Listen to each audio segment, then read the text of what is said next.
یہ نسبت کسی کے گھر کی باندھی نہیں، یہ ایک امانت ہے جو نبی علیہ الصلوۃ والسلام کے سینے انور سے صحابہ کے سینے میں آئی، تابعین، تبع تابعین، اور یہ امت میں قیامت تک اسی طرح چلتی رہے گی۔ اللہ رب العزت جب یہ کام کسی کے ذمہ لگانا چاہتے ہیں تو کبھی خواب میں، کبھی استخارے میں اور طریقوں سے دل میں انشراح صدر فرما دیتے ہیں۔ جب انشراح صدر ہو جائے تو اس کے بعد اجازت دینے والا اگر اجازت نہ دے تو خود اس کے اوپر اس کی سزا آتی ہے۔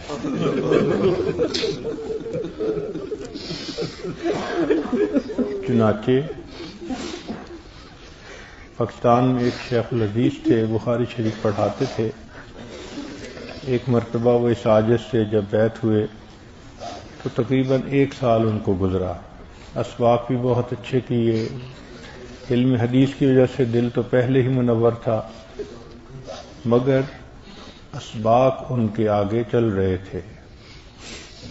اس عاجز کو یہ شرح صدر ہوا کہ ان کو اجازت منتقل کرنی چاہیے، مگر دل میں پھر یہ خیال آیا کہ وقت تھوڑا گزرا ہے، ابھی تھوڑا وقت اور گزرنا چاہیے تاکہ اچھی طرح رنگ چڑھے۔ تو ان کو بلانے میں اس عاجز نے کچھ دن کا انتظار کیا۔ ٹھیک 1 ہفتے کے بعد پھر اس خواب میں بتایا گیا کہ اگر اپنی نسبت کی سلامتی چاہتے ہو تو نسبت کو آگے منتقل کرو۔ اس خواب سے اٹھنے کے بعد میری یہ حالت تھی کہ دل چاہتا تھا کہ سورج غروب ہونے سے پہلے وہ مجھے ملے اور میں اپنی ذمہ داری سے فارغ ہوں۔ میں نے ان کو دور سے، چونکہ بہت دور شہر تھا، فون کیا، ان کو بلایا، اور وہ 2 دن زندگی کے گزارنے اس عاجز کے لیے مشکل ہو گئے تھے۔ تو یہ کسی کی اپنی چیز نہیں ہے، یہ امانت ہے۔ ڈاکیا اگر ڈاک نہ پہنچائے تو نوکری سے نکالا جاتا ہے۔ اسی طرح ایک عالم تھے جنہوں نے شاید حضرت مدنی رحمت اللہ علیہ کے آخری دور کو دیکھا، آخری شاگردوں میں سے یا اس کے قریب کے دور کے تھے۔ انہوں نے 22 سال مسلم شریف پڑھائی، ہمارے حضرت رحمت اللہ علیہ کے جامعہ میں بھی تھے۔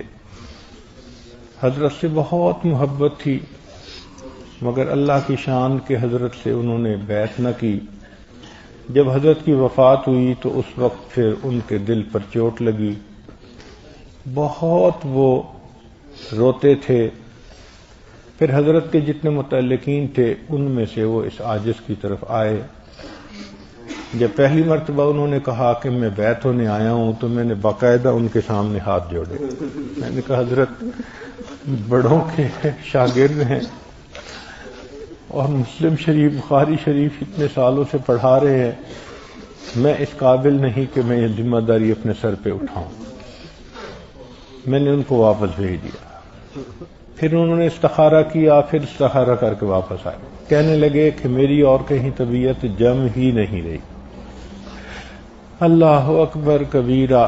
بالآخر ان کے اصرار پر اس عاجز نے ان کو داخل سلسلہ کر لیا۔ اللہ کی شان کے کئی سال وہ اسی طرح سلسلے کا کام ساتھ ساتھ کرتے رہے۔ ایک ایسا وقت آیا کہ اچانک ایک دن دل میں ان کے بارے میں شرح صدر ہوا کہ ان کو اجازت دینی چاہیے، مگر وہ وقت ایسا تھا کہ مدارس بند تھے، شعبان کا مہینہ تھا، اور شعبان کے مہینے میں جو پڑھانے والے اساتذہ ہوتے ہیں وہ دور اپنے گاؤں میں اور ادھر چلے جاتے ہیں، معلوم بھی نہیں تھا۔ اس عاجز نے پھر ایک آدمی کو بلایا اور یہ کہا کہ بھئی آپ جائیں اور جہاں کہیں وہ آپ کو ملیں تو آپ ان کو میری طرف سے یہ پیغام دے دیں کہ میری طرف سے اجازت ہے۔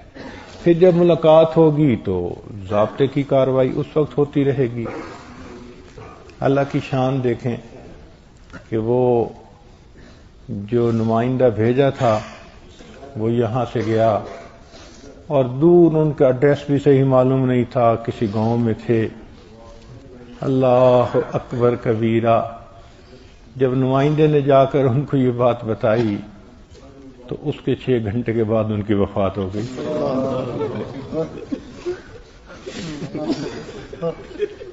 تو یہ بندے کے اپنے بس میں نہیں ہوتا۔ میں نے اتنا شکرانے کے نفل پڑھے کہ اگر میں نہ بھیجتا تو قیامت کے دن میرا گریبان پکڑا جاتا۔ تو یہ کسی کے گھر کی نعمت نہیں ہے، یہ اللہ کی طرف سے ایک نعمت ہے جو ہمارے مشائخ کو ملی، اور ان کے جوتوں کو سیدھے کرنے کے صدقے انہوں نے یہ ہمارے اوپر بوجھ ڈال دیا۔ اب ہم اس بات کے ذمہ دار ہیں کہ جہاں بھی کوئی اللہ کا ایسا بندہ ہو جو اللہ کے یاد کرنے میں مخلص ہو اور اشارہ ہو جائے تو اس کو دینے کے لیے حاضر ہیں، مگر کریں کیا؟ کونے کونے میں پھرتے ہیں، ڈھونڈتے ہیں، کوئی بندہ نہیں ملتا۔ حال دل جس سے میں کہتا کوئی ایسا نہ ملا، حال دل جس سے میں کہتا کوئی ایسا نہ ملا، بت کے بندے تو ملے، اللہ کا بندہ نہ ملا۔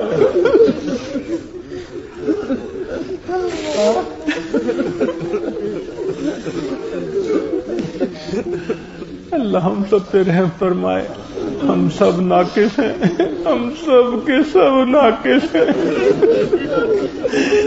بس جن کو اجازت دی جا رہی ہے وہ یہی ذہن میں سوچیں کہ بچہ بڑا ہوتا ہے، حرکتیں بری کرتا ہے، ماں باپ شادی کر دیتے ہیں کہ سر پہ بوجھ پڑ جائے گا تو سیدھا ہو جائے گا۔